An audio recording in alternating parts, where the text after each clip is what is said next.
Hello friends, मैं हूँ सी नरेश महेश्वरी। आज मैं आप लोगों के साथ डिस्कस करता हूँ section 192 TDS on salary.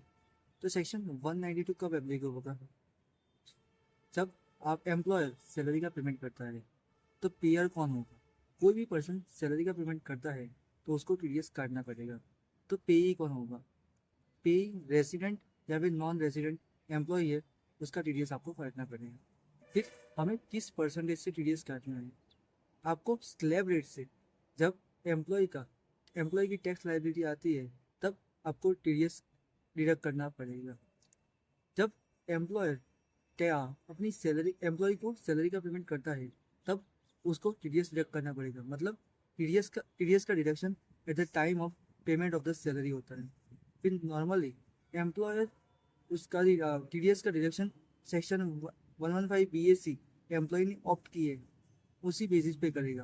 But employ ने अगर डिक्लेरेशन दे दी है और उसने 115 BAC से ऑप्ट आउट कर दिया है, मतलब वो ओल्ड रिजीम में जा रहा है, तो एम्प्लॉयर 115 BAC के हिसाब से टीडीएस नहीं डिडक्ट करेगा और ओल्ड स्कीम के हिसाब से डिडक्ट करेगा।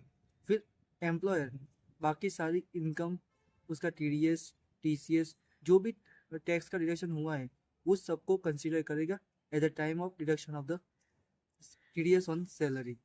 फिर एम्प्लॉयर एम्प्लॉय की सारे लॉस को कंसिडर करेगा, बट वो हाउस प्रॉपर्टी के लॉस को कंसिडर नहीं करेगा। फिर एम्प्लॉयर ने अगर नॉन मॉनेटरी परक्विजिट दिया है और उसका टैक्स का बर्डन है वो एम्प्लॉयर ने ही बॉन्ड कर दिया है, तो वो एम्प्लॉय की सैलरी में से उसको डिडक्ट नहीं करेगा। पर जब फर्म पार्टनर को सैलरी देती है तो वो 192 में डिडक्ट उसका टीडीएस डिडक्ट नहीं होता, बट उसको बिजनेस एंड प्रोफेशन में वो टैक्सेबल होता है। मैं फिर आपसे डिस्कस करता हूँ अभी न्यू एक्ट के हिसाब से कौन सी सेक्शन है। सेक्शन 392(1), उसके अंदर 1001 एंड 1001 वो government employees other than union government, 1002 other than government employees and 1003 वो गवर्नमेंट एम्प्लॉय वो यूनियन गवर्नमेंट वाले उसके लिए एप्लीकेबल होगी। Thank you friends.